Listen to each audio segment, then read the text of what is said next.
Welcome back to Blacklit Memory. Tonight, I'm sharing 8 true and haunting stories from the snow-bound hollows of the Appalachian Range encounters, with things that move beneath frozen ground, echoes that don't belong to any voice alive, and paths that return to where they shouldn't. If the winter ever felt too quiet where you are, you might already know. So hit like, subscribe, and tell me where are you listening from, and what time is it where you are. Let's begin. It was the second week of January when the snow finally settled deep across Bald Knob. That ridge in West Virginia always gets more than its share. But this year, it was unusually quiet. No animal prints, no avalanche warnings, no calls for help, just cold. My name's Jonah Whitaker. I'm 34, a seasonal ranger stationed at the small outpost cabin near the state border. And for the first time in years, I was left mostly alone. Up there, rotating shifts had been cut back due to budget issues. And my partner got stuck down mountain after a rock slide.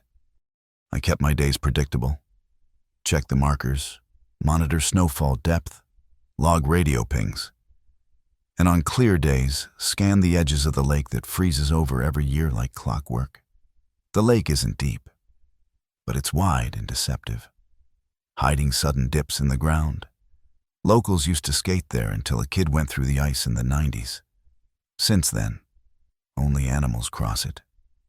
Or so I thought. It was late one morning when I spotted the tracks. Perfectly formed footprints.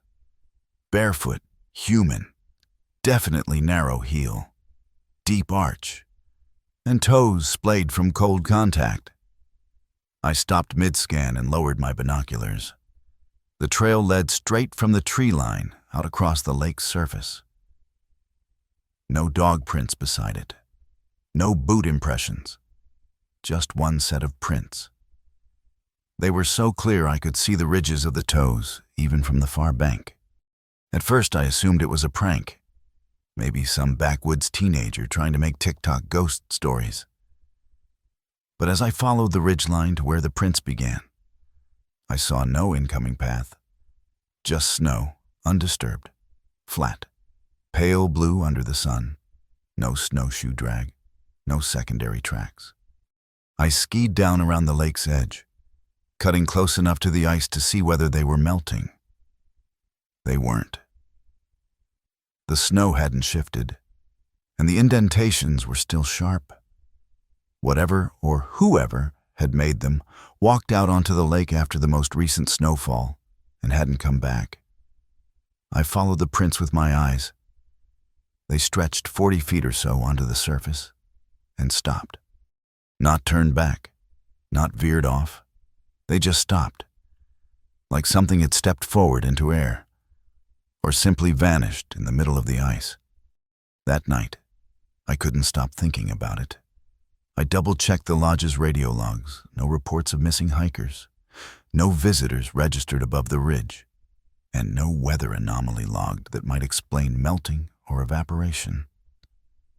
I opened the old call sheet binder and scanned for historical cases that might match. Nothing but a vague entry from 1974 faint bear prints seen mid-lake. Melted by noon. No follow-up, no name. The next day, I returned. The prints were still there. Still clean, but something new caught my eye. There were more tracks, not beside the originals, around my cabin. They hadn't been there the night before. I was certain.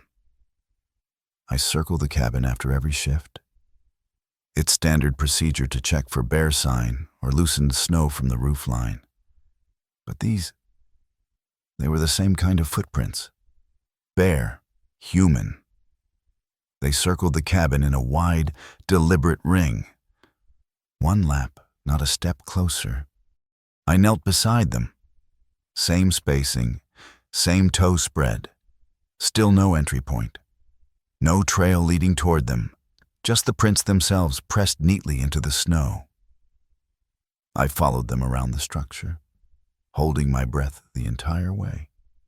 Every 10 feet, I glanced up. Every window, every tree. I never saw a thing. That night, I locked the door even though I never usually bother. The cabin's remote, and bears aren't interested in plywood. But something about those tracks unsettled me more than any animal ever had. Just before dawn, I heard it. A soft, shifting crunch outside the far wall, then silence. Then again, slightly closer. I sat up in the cot, heart hammering in the quiet. It wasn't wind, not branches. I've lived long enough in deep snow to tell the difference. These were footsteps, measured, light. No rush, no panic. Like someone walking slow circles, same as the prints. I waited, breath still, for them to stop. And when they did, it was worse. The silence that followed was too heavy, too still. I don't remember falling asleep after that. But when I opened the door at sunrise, there were no new prints, none. Not even the ones from yesterday. The snow was flawless. By afternoon, I'd started convincing myself it was all in my head. I'd barely slept. The cold was brutal, and isolation messes with you in quiet ways. Maybe the prints evaporated somehow. Maybe the surface crusted overnight and covered them. But when I checked the rest of the ridgeline that day, I found no other disturbances. Just wind-carved slopes and untouched frost. Except back at the lake, the original prints were still there. Untouched, as clean as the first day. And they still led nowhere. I decided to document them. I took photographs, logged the GPS coordinates, even measured the stride length and depth of each step. I marked my own boot prints so I wouldn't confuse them later. But when I got back to the cabin and reviewed the pictures, the footprints weren't visible. The snow showed smooth, pristine, like I'd never taken them at all. That evening, the wind shifted hard. It came down sharp from the northern ridge, howling low and dragging ice pellets against the windows. I reinforced the latch and lit the old propane heater while sipping instant coffee. I heard a new sound, not footsteps this time. Breathing, slow, just outside the wall behind me, not huffing, not panting, just one long, steady inhale. Then nothing. I moved to the window, looked out. The snow was untouched. I felt stupid checking. At dawn, I found something worse. A single footprint, dead center in front of my cabin door. Bare, right foot only, angled inward slightly, like it had just stepped forward. It hadn't been there before. The snow around it was crisp, undisturbed. I didn't open the door for hours. I just stared at it through the window, coffee in hand, trying to convince myself to go out and erase it. But my legs wouldn't move. 3 days passed with no new prints, no new sounds. The lake stayed still. The trail remained as sharp as ever. Then, the radio died. No warning, no static, just silence. I tried the backup unit, same result. The battery indicator read full, but I couldn't get a signal. I left the cabin and hiked to the far ridge to check for signal interference. That's when I saw them again. New footprints, a second set now. Parallel to the first, but facing the opposite direction, heading back toward the trees. I followed them carefully, walking beside rather than within them, just in case. They led me to the edge of the frozen lake, then vanished into the same tree line where the original trail had started. But now, there was something different. There were broken branches above eye level, stripped bark up the side of a tree, and faintly carved into the trunk my name. Jonah. Slanted, messy, like it had been scratched by stone. I didn't carve it. I never carry a blade sharp enough for that. I didn't sleep that night, not from fear, but from the hum. That's the only way I can describe it. A low vibration in the cabin floorboards, like something just beneath, waiting. I pressed my ear to the wall and could almost hear it. Movement, slow and circling. Just before sunrise, something knocked. Once, low on the door, not urgent, not angry. Just a single, deliberate knock. I waited until full light before checking. No print this time. No sign. But a small piece of birch bark lay on the threshold, curled and stripped. When I flipped it over, I found 5 letters scorched into the wood. Still here? I requested an airlift the next morning. Said I had frostbite symptoms. They hesitated at first, weather was closing in, but eventually agreed. I packed light. I left the trail untouched. A week later, I checked the satellite feed from the state archive. Bald Knobs Lake was still frozen. The snow still covered the ridge, and the tracks, both sets, were still visible. Perfectly clean, perfectly alone. The first time I saw the clock, it was ticking. Not loudly, but with a steady pulse that echoed up through the ice like a heartbeat. My name's Madison Kerr. I'm 26, a field ecologist stationed near Roan Mountain, Tennessee. I was there alone that week, logging wildlife disruptions after a series of sudden temperature drops. Most of the usual paths were buried. So I stuck close to the frozen creek beds near a cabin base that hadn't been used since early fall. The lake in question wasn't even on my survey map, just a shallow pool 1/4 mile wide.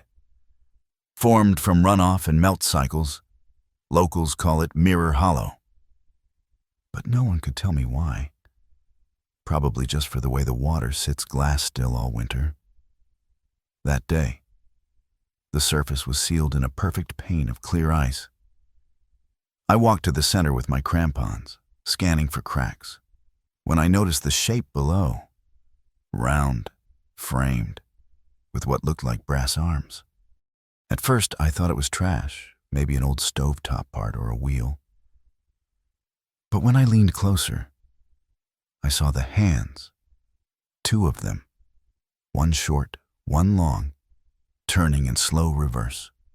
I dropped to my knees, heart suddenly hammering for no good reason. It wasn't just the absurdity of finding a clock embedded under a foot of ice. It was that I could hear it. A faint, muffled tick, tick, tick, coming not through air, but up through my gloves, through the ice itself. It wasn't possible. I marked the coordinates and left. Told myself it was a hallucination fatigue. Cold. Maybe even carbon monoxide from the cabin's bad vent. That night, I recorded the experience in my notebook, but avoided mentioning the sound. I didn't want to admit it had felt familiar, almost comforting. By the second night, things changed. My watch, which had worked fine earlier, started showing strange drift. Not time zone errors I checked, but steady reversals.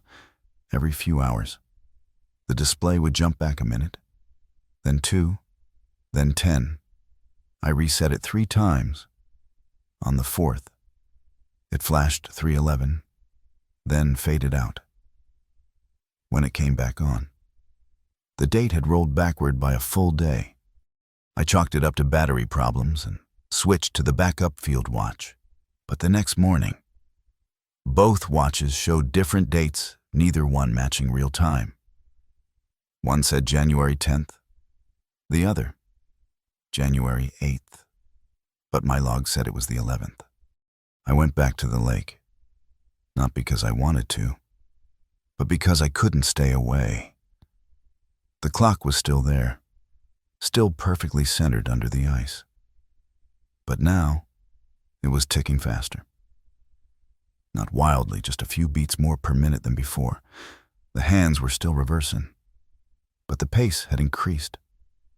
I knelt again, pressed my gloved hand to the ice, and the ticking stopped, just for a second, like it recognized me. That night, I dreamed in reverse. That's the only way I can describe it. I watched myself logging readings, boiling water, stitching a tear in my pack, but everything ran backward. My stitches unthreaded themselves. The boiling water returned to ice. And when I looked out the cabin window, the clock from the lake was there, hanging from the sky like a pale moon. On the 4th day, my field journal was missing the last 2 entries. I always write in pen, always use the same green ink, but when I opened to the January 10th page, it was blank, like I had skipped the day. The 9th was there, in full, but the 10th and 11th were clean, untouched. When I flipped further, I saw a page labeled January 13th that I had never written, already filled in my handwriting. It said, "Do not go again. It stops when you're near. You are not outside the clock anymore." I don't remember writing it, but it was in my shorthand, my loops, my margin ticks. I left the next morning without logging final data. I didn't check the lake again. I didn't even break the ice. Whatever that thing is under there, it's still ticking, somewhere below the surface. And I've been watching the moon ever since, because last night, it moved backwards across the sky. 2 days after I left Roan Mountain, I got a call from Dr. Ayler, the research director who'd assigned me that field loop. He asked why I'd ended the data set early and whether the temperature recordings had been corrupted, apparently. Every device I'd uploaded data from showed timestamps that didn't line up, according to the files.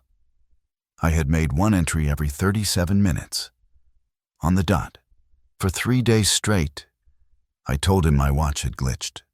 I didn't tell him I'd started writing in reverse. Back at the lab, the clock was still in my head. Not just the sound, but the image. Brass frame, white face, hands pulling time backwards like it was thread on a spindle. I sketched it over and over in my notebook, at first from memory, then from imagination. But by the 5th drawing, something changed. Each sketch showed a different time, each one a little earlier. I didn't notice until I laid the pages side by side. They formed a sequence, like they were counting down. I returned to the cabin the following week. I told myself it was to collect the rest of the sensor nodes I'd missed. That was partially true, but mostly, I needed to see if the clock was still there. The lake was now coated in heavier snow, the ice thick enough to drive on. I hiked out under a full moon, walking slow, watching the clouds breathe across the ridge. When I reached the center, I saw nothing, just white. No sign of the brass circle beneath the surface, no faint ticking in my gloves. I stood there for maybe 10 minutes, holding still, not even exhaling hard. Then I set my thermos down, unslung my pack, and pressed my bare palm to the ice. The ticking came back immediately. Stronger this time. Not just sound, it was rhythm. It moved up through my bones, my molars, the soft part under my eyes. And with it came a smell I hadn't noticed before: old wood. Cedar, maybe. Dry, rotted, trapped. When I opened my eyes, I wasn't at the lake anymore. Not really. The snow was still there, but the sky had dimmed to a flat gray, and the trees, they were different. Taller, thinner, like charcoal marks. And in the distance, maybe 50 yards off, I saw a clock tower, freestanding, no building beneath it, just a stone column in the middle of the woods, with that same white-faced clock turning backward. I tried to move, couldn't. My boots were rooted in snow that felt soft and warm, like fabric soaked in breath. The ticking kept climbing, louder, faster, until it stopped altogether. And then I heard her voice, "Don't forget again." It came from nowhere and everywhere, from behind and inside. A child's voice, soft, like a reminder repeated too many times. I tried to look over my shoulder, but my neck wouldn't turn. I could only stare ahead at that impossible tower and the clock face that no longer had hands, just an empty brass circle. Then silence. Not even wind. I blinked. I was back. I stood alone in the snow, knees damp, fingers stiff from cold. The thermos I'd set down was gone. My gloves were on backwards. I checked my pack. Inside was the sketchbook, open to a page I never remembered drawing. It showed the clock again. But now, there were no hands. Only a small word at the bottom, written in block letters. Not my handwriting. Rewind. I haven't told anyone. Not even Eiler. The field gear's in storage now, and I haven't stepped on snow since. But I've started setting alarms every 3 hours, just to be sure. If I don't check in, if I miss more than one, time begins to slide. And every once in a while, when I dream, I hear the ticking again and feel the slow, sweet warmth of snow that remembers. I first heard the voices while hiking deep into Blue Valley, about 3 miles north of Highlands, North Carolina. It was the tail end of January, one of those nights where the wind doesn't move. And every sound gets trapped beneath the snow like it's afraid to echo. My name's Liam Breck.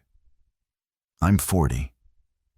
A freelance wildlife photographer working under contract to capture winter activity in the southern Appalachian woods, mostly owls and small mammals in nocturnal movement.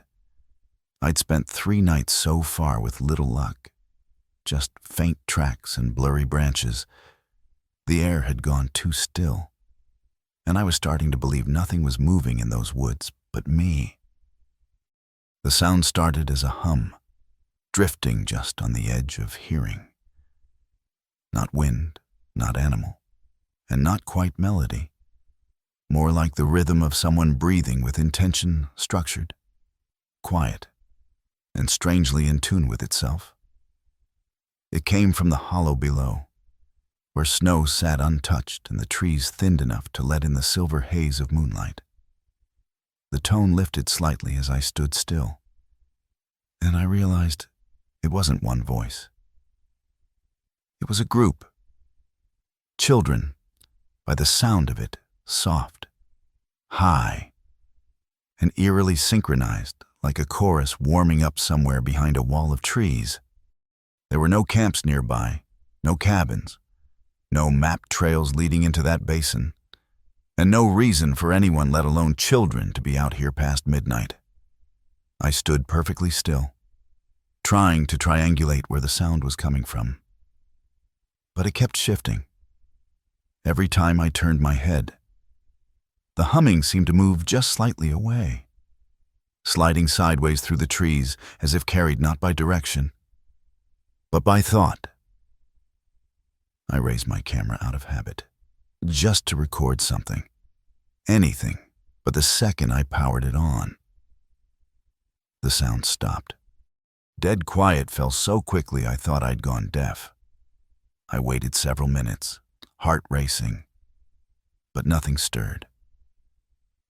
When I turned back toward camp, I caught something odd along the trail marks in the snow I hadn't seen before. Dozens of them. Footprints, but smaller than mine. Bare, human, scattered in loose spirals and clusters just off the trail, where I'd seen nothing when I passed. They didn't lead anywhere, just existed, then ended. I returned to the forestry cabin I'd rented and stayed up cataloging what I'd heard. I tried to convince myself it was an echo, or maybe some bird call distorted by the cold. But I couldn't shake the clarity of the voices. They hadn't sounded wild, they'd sounded deliberate, like they were performing. The next night, I returned to the same hollow. An hour earlier, I hiked in silent. No lights, no tech, just listening. I crouched behind a drift and waited. Around 2:15 a.m., the humming began again, clearer than before. It moved slowly across the hollow like fog over glass measured, harmonic, and layered in a way no wild sound ever is. This time, I didn't move. I didn't record. I just listened. Shapes began to form in the tree line. Short, slight figures gliding between the trunks, not walking, not running, but drifting. They moved in pairs and then in lines, none taller than a child. Each one outlined faintly by the moonlight reflecting off the snow. I counted 10, then 15. Their movements perfectly timed with the rhythm of the song. No faces, just pale blurs where faces should be. And then, as if cued, every figure stopped. The humming ceased mid-note, and in unison, they all turned to face me. I didn't breathe. I didn't blink. And for several seconds, neither did they. No motion, no sound. Just rows of small silhouettes watching from across the basin, motionless in the snow. Then one raised its arm, slowly, like a conductor, and the others followed. Before I could react, the snow beneath me gave slightly, not from collapse, but from vibration, a deep hum, not through the air, but through the ground itself, like the forest had taken a breath. I blinked once and they were gone. No shapes, no sounds, just a soft layer of snow where they'd stood. I stumbled to my feet and rushed back, too shaken to look back again. At the cabin, I opened my camera bag not to check footage, but because something felt wrong with the weight. Inside, I found a single photograph I hadn't taken, a black and white print, undeveloped, but faintly showing trees. In the upper corner, pressed against the lens, was what looked like a child's handprint. Too small to be mine, smudged inwards. I didn't sleep that night. I sat up in the cabin with every light on, though it didn't help much. The glow of those old bulbs never quite reached the corners. I kept checking the window, convinced I'd see something standing in the snow just beyond the porch light. But nothing ever showed itself. Still, I couldn't shake the sense that I'd brought something back with me. Not physically, my gear was accounted for, my prints undisturbed, but something had followed in a way that wasn't tied to footprints or doors. The next morning, I developed the photograph. It was faint, blurred, like the emulsion had already started breaking down, despite never being used. The trees were familiar, definitely the hollow, but the handprint was clearer now, pressed against the center instead of the corner. 5 forefingers, thin and long, without the swelling or shape of a real child's hand.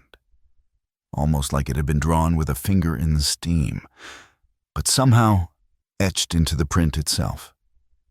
I tried scanning it, enhancing it digitally, but every time I zoomed in, the image broke apart, except for the hand. That stayed sharp. I told myself I'd imagined the whole thing, that the sounds were wind, the figures were branches, the photo a damaged roll I'd mixed into my kit. I almost left the mountain altogether. But on the fourth night, I heard them again, this time from inside the cabin. It started with a hum so low I thought it was the refrigerator. Then it grew, harmonizing with itself, forming those same airy chords I'd heard in the valley. The pitch climbed gently, rising from the floorboards, filling the air like mist. No words, no footsteps, just that music, building from nowhere. I grabbed my parka and flashlight and stepped outside. The air was too still, too warm for the hour. Snow hadn't fallen, but the prints were back, tiny bare feet in a perfect circle around the cabin. No tracks leading to or away, just a ring, like they'd emerged straight from the ground. When I looked up, I saw the movement in the trees. Not figures this time. Fabric, dozens of pale, tattered garments hanging from branches as if someone had strung them up for drying. They swayed, though no wind blew. Every piece was small child-sized shirts, scarves, what looked like sleep gowns, all turning slowly, rhythmically, like dancing to the hum that still echoed from the cabin behind me. I shone my light upward and the beam flickered, not like battery drain, but like something moved through it. I backed into the doorway, unsure whether to run or shout. Then the singing stopped, and something tapped the back of my shoulder twice, soft as falling snow. I spun, no one there, but a folded scrap of cloth lay at my feet. I picked it up without thinking. It was damp and cold, and had a name stitched into the hem. Not mine. Lena. I don't know anyone by that name. That night, I packed, left the cabin before first light, and drove until I saw the sun rise behind the western ridges. I never filed the report, never submitted the tapes, and I never opened my gear case again. But 3 weeks later, a package arrived at my apartment. No return address. Inside was a cassette tape labeled in red marker "Last Song." I haven't played it, but sometimes, when the city gets quiet and the wind moves just right between the buildings, I still hear them, those wordless voices rising in harmony, calling from snow that no longer falls. It was supposed to be a quick geological survey. Just 3 days up in an old forest corridor outside Pocahontas County, West Virginia, mapping steam vents and heat flow beneath the snowpack. My name's Nora Finch. I'm 32, a thermal geologist on contract with a private energy firm, sent to verify reports of unusual winter ground temperatures.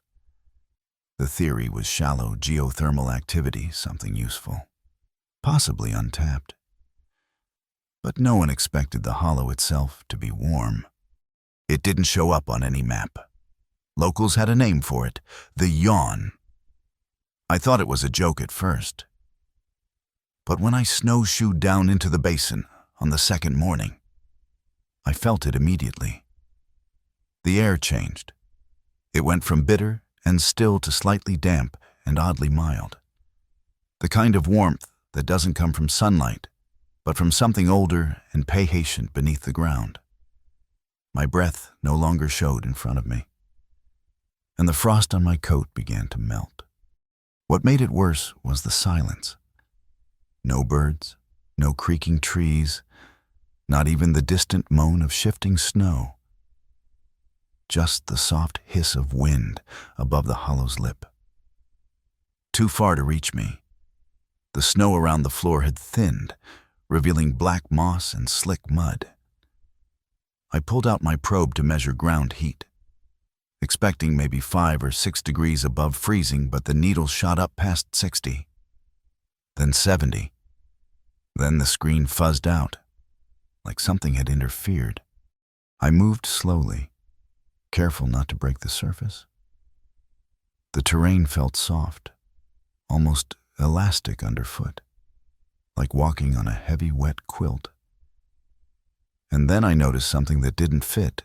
There were no animal tracks, no deer paths, no rabbit prints, nothing but long, sweeping drag marks, shallow and curved, as if someone had slowly pulled a large bag through the snow again and again in wide loops. They didn't lead in or out.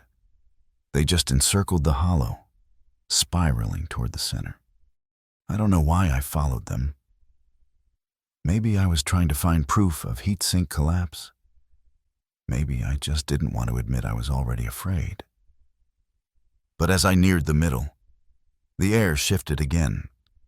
It began to pulse, not wind, but temperature, in and out, warm, then warmer, then cool again, like the land beneath was breathing. I stopped. The ground beneath my boots rose slightly, then fell, just once. I bent down, removed my glove, and pressed my palm to the moss. It was wet and hot, like the inside of a sleeping bag after hours, like breath trapped against skin. I held my hand there until I could feel something faint beneath it. Not movement, not rumble, just rhythm. When I stood up, I saw the symbol, drawn in mud, thin, looping, almost calligraphic, like a spiral made from finger swipes. 3 of them, each about the size of a dinner plate, perfectly arranged around the base of a crooked pine stump. I took a picture, or I tried to. My camera powered on, focused, then shut off. The screen turned white, then black, then nothing. I didn't go further. I turned back uphill, fast but controlled, and made it back to the tent by late afternoon. That night, the snow returned, but only around the rim of the hollow. Inside, everything remained warm. Steam rose from the earth like breath from an open mouth. And I swear I heard something low and slow rising with it. A murmur, wordless but aware. At 3:42 a.m., I woke to the sound of something tapping on the nylon of my tent. Twice. Then silence. When I opened the flap, there were no prints. But in the center of the hollow, glowing faintly in the dark, the spiral patterns were burning slow. Steady heat like embers pressed into the mud. I should have left the next morning, packed everything and gone straight back to the highway.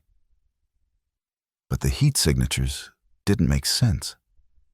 Nothing in the local geology accounted for that kind of thermal fluctuation in winter.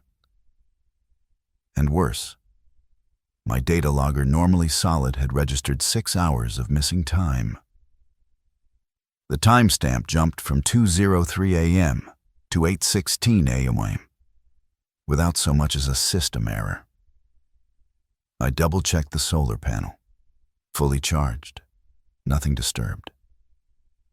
Except for one thing, the spiral symbols I'd seen the day before had moved. Not erased, moved. Still imprinted. But now, 15 feet east of their original location. I walked out at mid-morning to check the hollow. The snow line hadn't changed. The center remained a wet, mossy pool of earth framed by ice-rimmed roots and broken branches, with steam still lifting gently in plumes that didn't seem to rise. They just faded midair, like breath in reverse. when I stepped into the basin. The air felt different, not just warmer, but thicker, harder to inhale. And under each step, I began to feel vibration again, soft, low, almost like a cat's purr. Except it came from the earth. I knelt to test the soil temperature again, and that's when I saw it.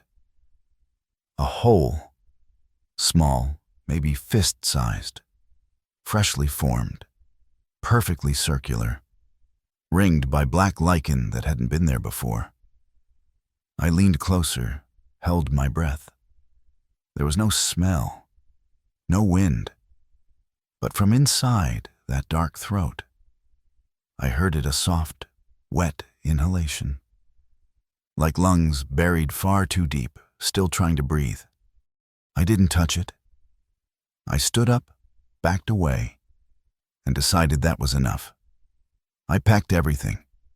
Didn't even roll, the tent just shoved it in the car and drove until I had cell signal. But that night, at the hotel, I made the mistake of looking at the photos from my first day.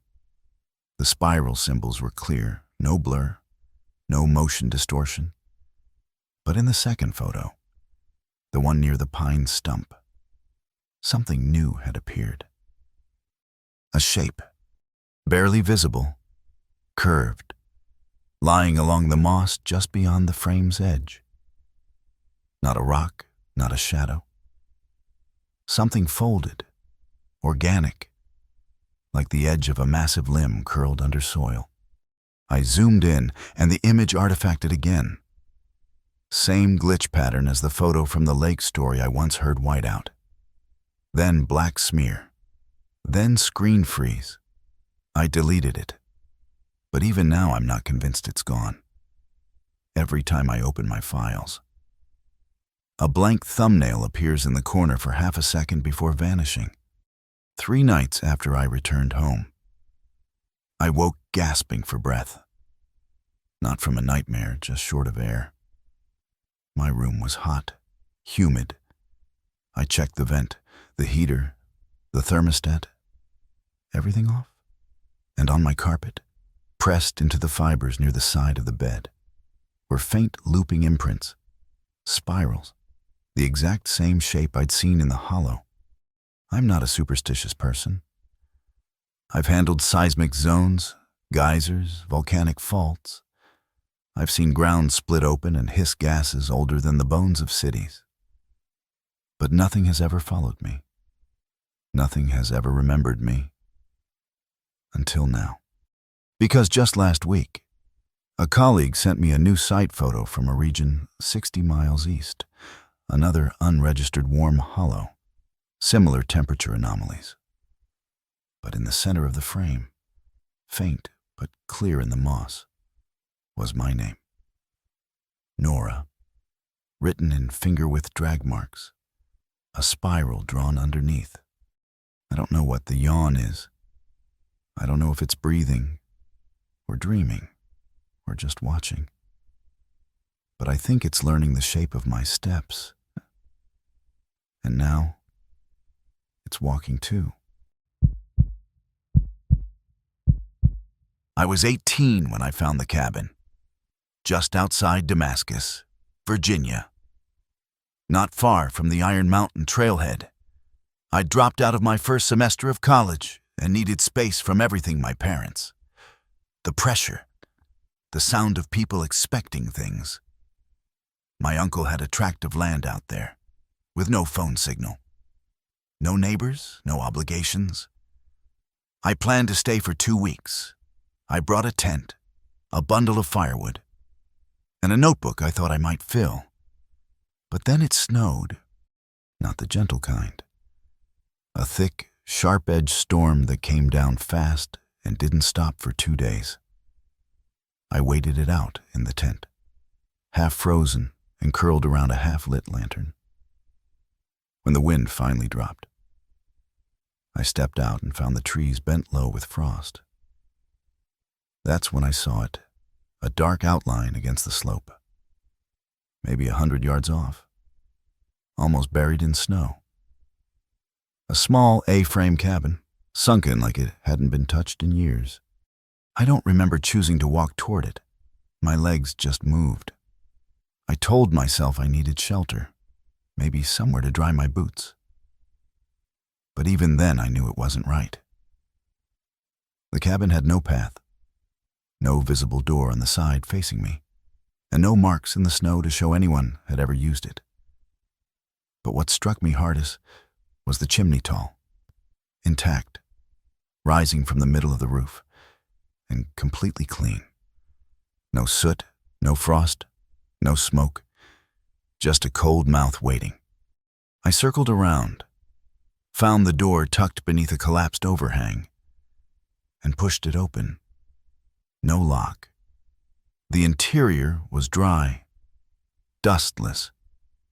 Everything inside was perfectly in place: chair, table, cast iron stove, all positioned like someone had just stood up and left the room an hour ago. Except there were no footprints and no ashes in the stove, not even a smell of old wood or ash.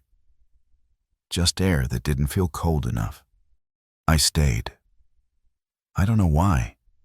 I told myself it was safer than my tent, that I could leave first thing in the morning. That night, I lit a small fire in the stove just to test it. The flame took, warm and steady. I sat in the chair, wrote a few lines in my notebook, and watched the shadows climb the walls. It felt too quiet, not peaceful.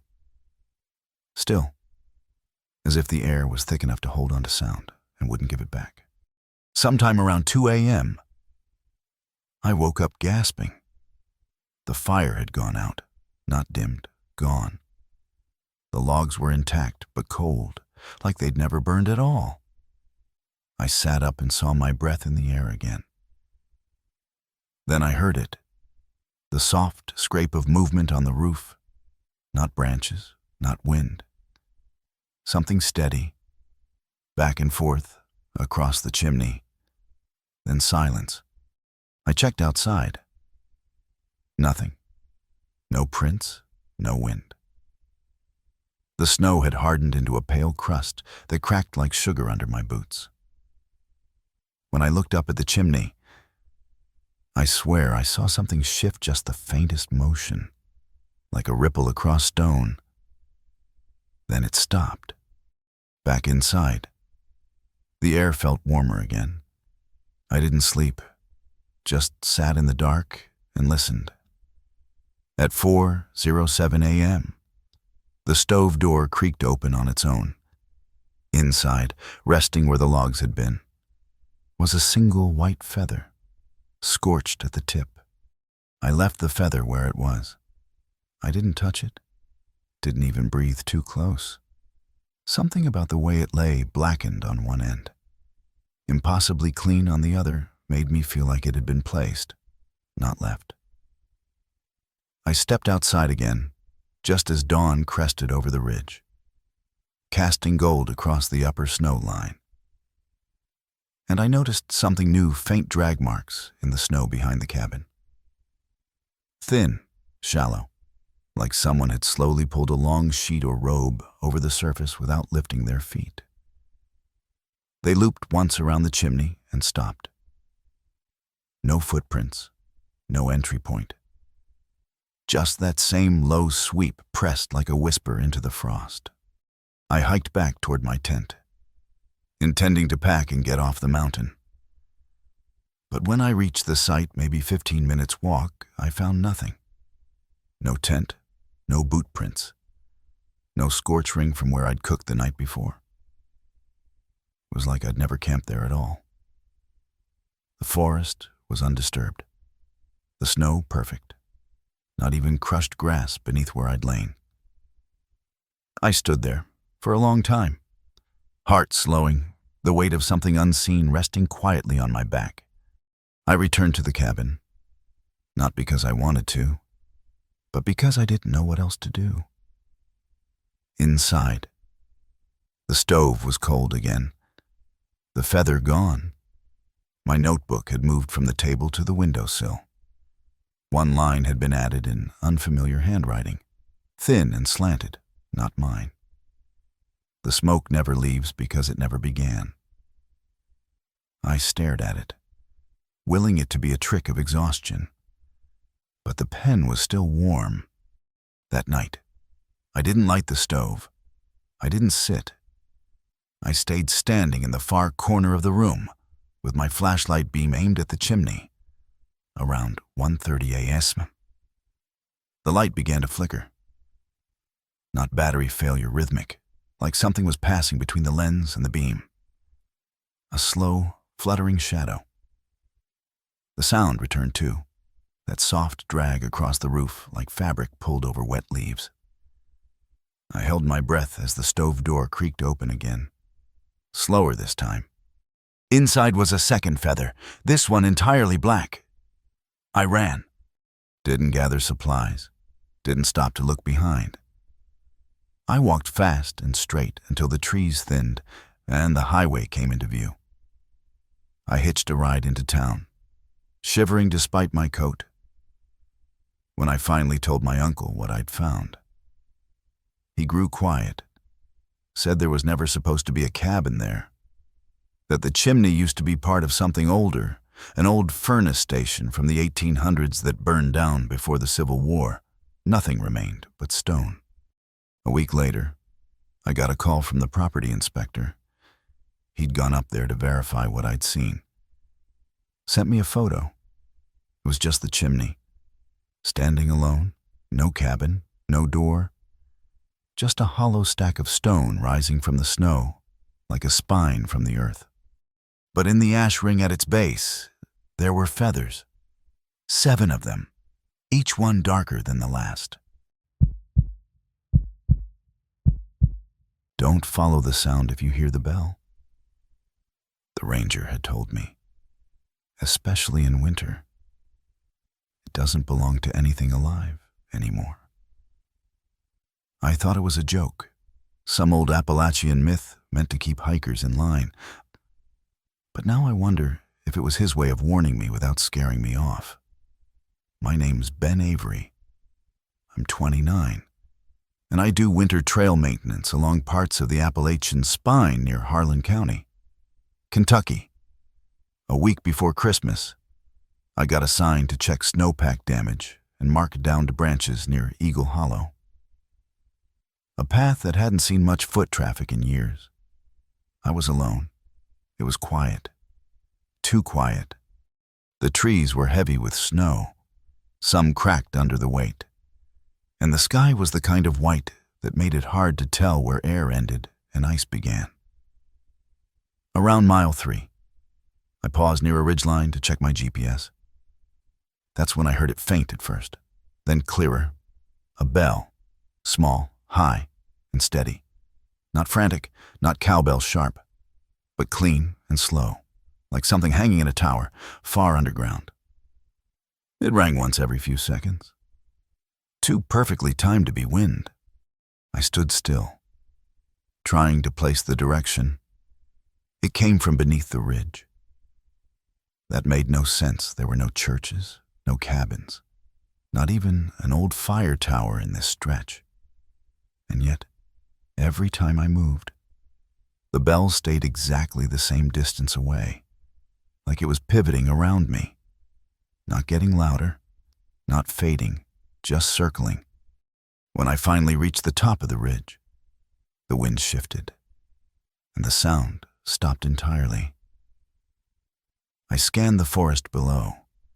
No movement, no structures, just white slopes and heavy pine. But then I noticed something odd. A single, narrow path descending down the other side. Not an official trail. It looked old, cut by foot. Not machine barely wide enough for one person. And stamped into the snow along the edge were boot prints. Only they were upside down. Like someone had walked that path on the ceiling of the world. I followed the prints without thinking. The further I descended, the warmer it got.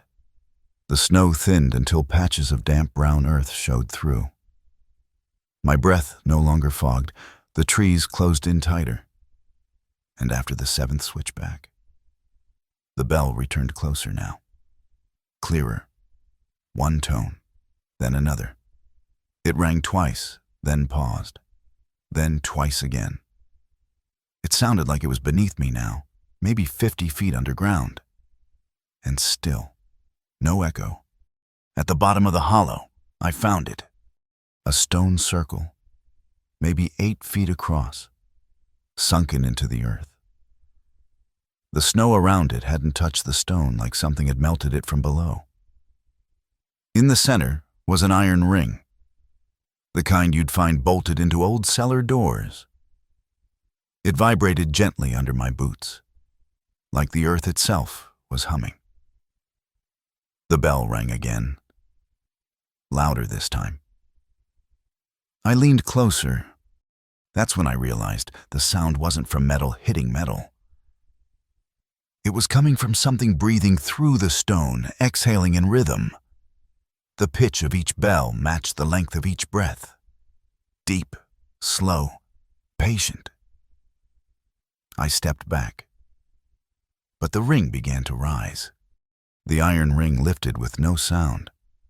Not like old hinges or rusted bolts, there was no screech, no strain.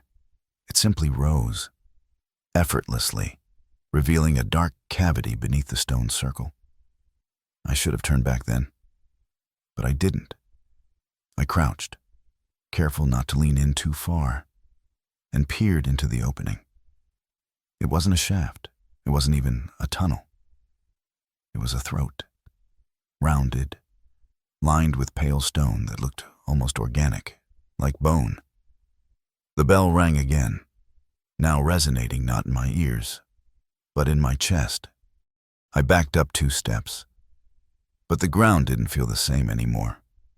The snow I had walked through was gone, completely gone, replaced with frost-bitten moss and loose shale, as if I'd stepped into an entirely different place without noticing the threshold. I turned around and saw the path behind me had vanished. Not obscured, gone. Trees now grew too tightly to pass between, and the ridge above was lost in a curtain of gray.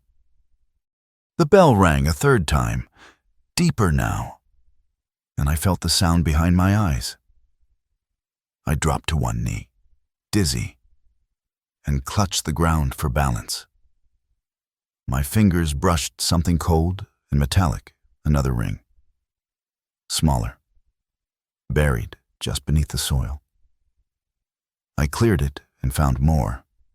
Rings, hooks, chains, all scattered in a circle around the pit, like they had once been fastened to something massive that had since pulled free. The idea hit me. Then the bell wasn't a warning. It was a memory. Something old, not of this world, ringing not to be found, but to be remembered. I don't remember blacking out, but when I came to, it was dark. I was lying beside the pit. No snow, no stars, just the faint glow of my GPS unit, which now displayed only dashes, no coordinates, no elevation, just a blinking red symbol I didn't recognize. The bell had stopped.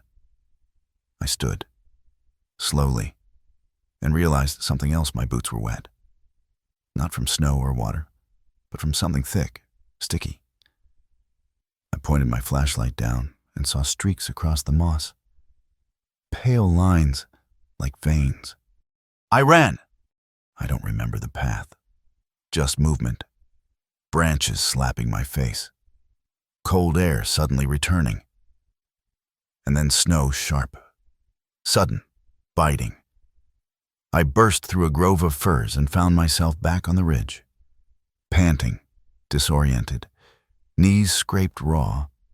Behind me, there was no path, no hollow, just a sheer slope and the long silence of untouched forest. Back at the ranger station, I filed a partial report, left out the bell, left out the pit. But I kept the GPS. Even now, it won't reset. Still blinks that red symbol when I power it on. And sometimes, in the middle of the night, I wake to find it lit on its own, softly humming. 3 nights ago, it changed. Now, every time it blinks, I hear the bell again. Not far, not faint, just waiting. It was a job I shouldn't have taken. Late December, snowfall warnings, and an off-season caretaker gig for a mountain lodge near the North Carolina-Tennessee border, just above Roan Mountain.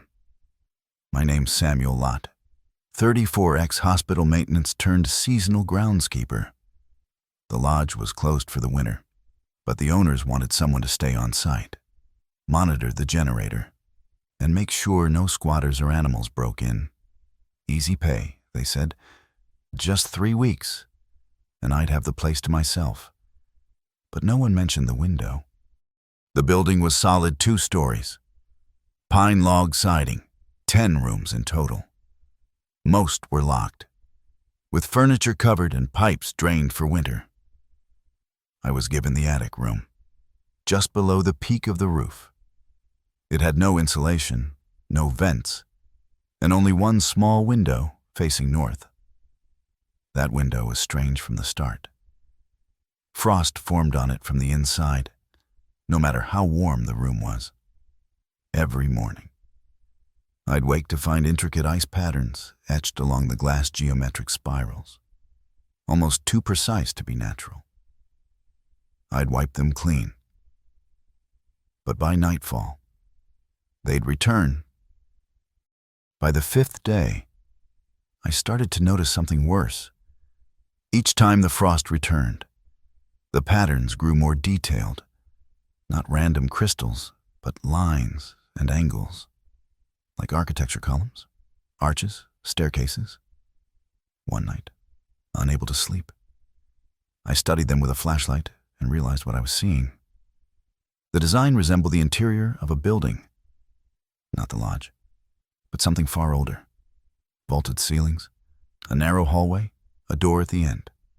I didn't tell anyone. There was no one to tell. Cell service was spotty at best, and I hadn't seen another person since arriving. But the window kept changing.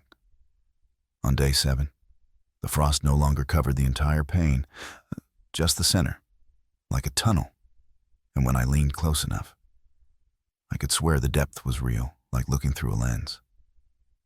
A few nights later, I tapped the glass with my knuckle. It gave slightly, not like thin ice, but like something pliable, not supposed to be there. Then came the knocking, not from outside, from the window itself. 3 sharp taps at 3:03 a.m., waking me from a shallow sleep. I sat upright, heart pounding. The frost on the glass had reformed into the image of a stairwell, leading downward, vanishing into darkness. There were no footprints outside, no branches nearby, just the wind and that sound, too precise to be anything but deliberate. I didn't approach the window again that night, but in the morning, the frost was gone entirely, and the glass was clean for the first time. Too clean, clearer than it should have been, like looking through nothing at all. And beyond it, instead of the snowy slope I'd seen every day since arriving, was a hallway. Stone walls, torches, the same hallway the frost had drawn. I didn't open it, but I couldn't look away. For hours, I sat across from the window, watching the hallway beyond it not move, not flicker, just exist. It was impossible, I knew that. But the depth was undeniable. I tried closing the curtain, but it wouldn't stay. The fabric slid back on its own, like it was drawn toward the glass. That night, I brought in a second blanket and slept on the floor beside the door instead, avoiding that side of the room entirely. But around 2:40 a.m., the air changed. It wasn't just cold, it was sharp, metallic, like breathing in frozen copper.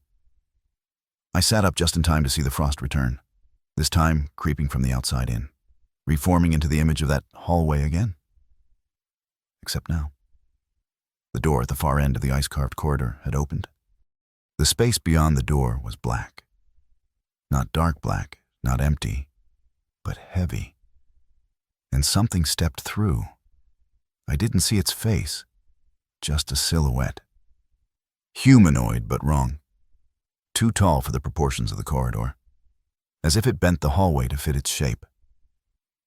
It stood there for what felt like minutes, unmoving, watching. Though the frost pattern never changed, I knew it had seen me, 'cause when I blinked, the frost snapped away like dust in wind, and the window was clear, just a snowy hillside beyond it once more. But etched into the condensation on the inside, written in long vertical strokes, was one word: welcome. I left the attic that night, slept in the lounge on the first floor, curled up next to the unlit fireplace. But it didn't help. The next evening, I returned to grab my gear, and the entire attic room was warm, unnaturally warm. My breath didn't fog, my boots didn't crunch, and the frost was gone entirely. The window now showed only the hallway, not as a trick of frost or perspective, but like an active view, a feed, and the figure was closer. I tried taking a picture with my phone, but the screen turned white every time I aimed it toward the glass.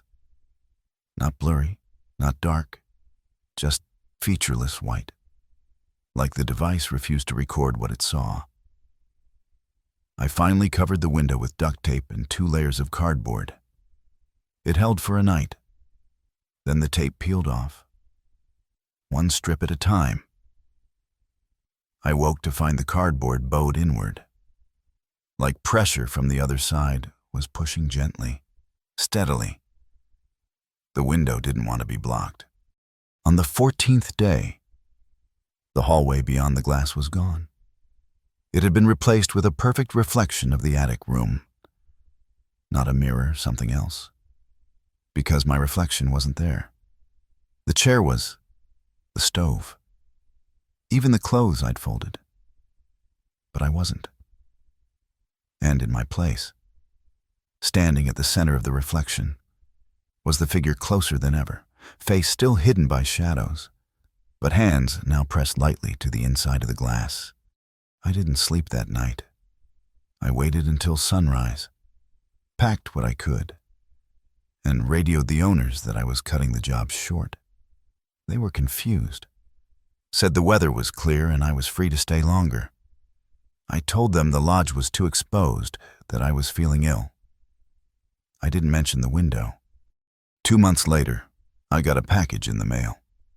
No return address, just a small, square box wrapped in brown paper. Inside was a single pane of frosted glass, no larger than my palm. And carved into the frost was the image of a stairwell descending. Twisted, and at the bottom stood a figure with one hand raised, palm out, as if pressing against a barrier. Behind the glass, the frost hasn't melted. It started with a crunch, just one. Late January, alone in a fire watchtower deep in the Jefferson National Forest, Southern Virginia. My name's Caleb Rowe, 26, seasonal Forest Service tech, mostly manning radios and checking snowfall levels. I'd done 3 rotations before.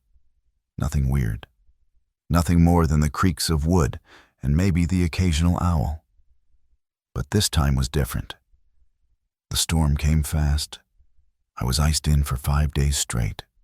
No contact, no updates. And then, one night, just past midnight, I heard a second pair of footsteps. The tower sits on steel legs, 27 feet above ground, and there's only one way up a narrow staircase with 6 landings. When someone walks it, you hear every step clearly, like someone striking a drum. That night, I'd just come back inside from clearing some snow off the hatch, and I counted each of my steps automatically up, across the boards, back into the cabin. A few minutes later, I heard them again. The same number of steps, the same timing, but I wasn't moving. At first, I thought maybe it was echo, or that the wind had carried the sound back, but it was too precise, too identical. I opened the hatch, looked down the stairs. Nothing. Just thick snow and the faint trail of my own prints. I closed it, locked it, and tried to shrug it off. But it kept happening. Every time I moved, a few seconds later, the tower would mimic me if I walked 6 steps from the stove to the cot. I'd hear 6 more a few moments after, faint but exact, like the building itself was remembering me. In delay. On the 3rd day, I stayed completely still for over an hour. Nothing. Not a creak. But when I finally stood up to stretch, I heard it again, faint steps, matching my own from earlier. I checked my boots. Dry, no animals nearby, no signs of wind strong enough to move anything heavy. And that night, it escalated.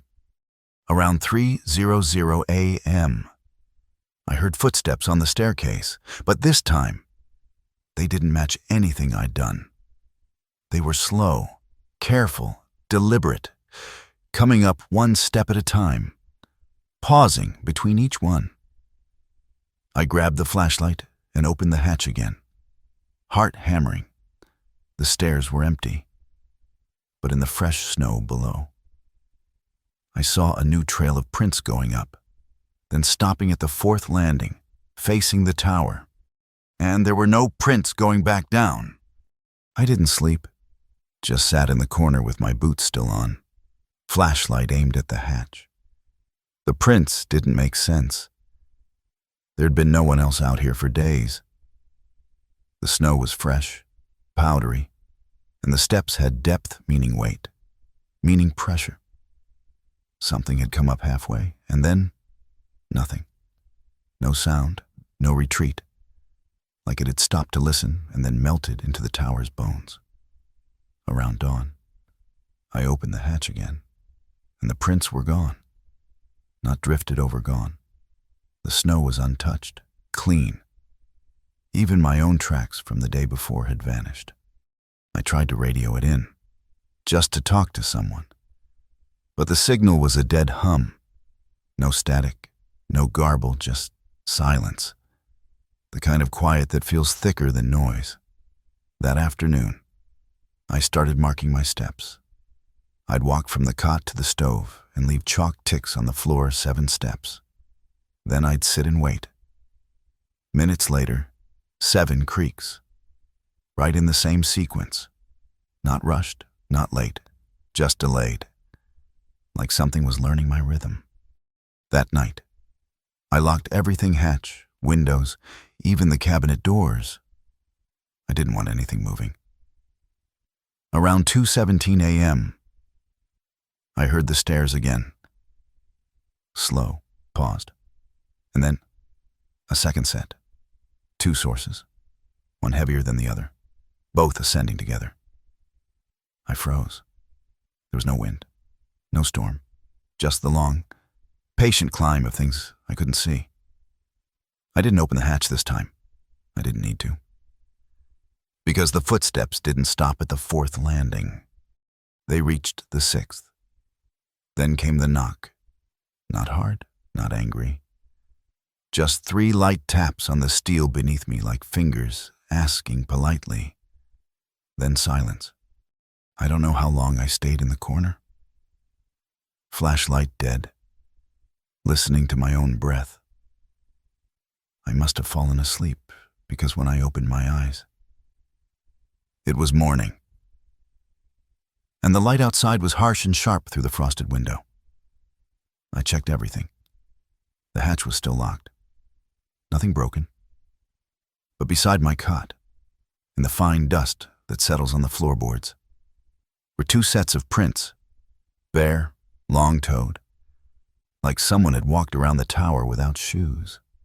They'd mirrored my path from the day before, the final morning. I found the last mark. Underneath the cot, someone or something had carved a symbol into the wood. Just 3 lines, parallel, even, almost like tallies. Except the last line had a break through the center. I didn't understand it then. But now, after weeks of replaying it in my head, I think I do. That break wasn't a mark. It was a split. Because whatever it wasn't repeating anymore. It was starting to move ahead of me.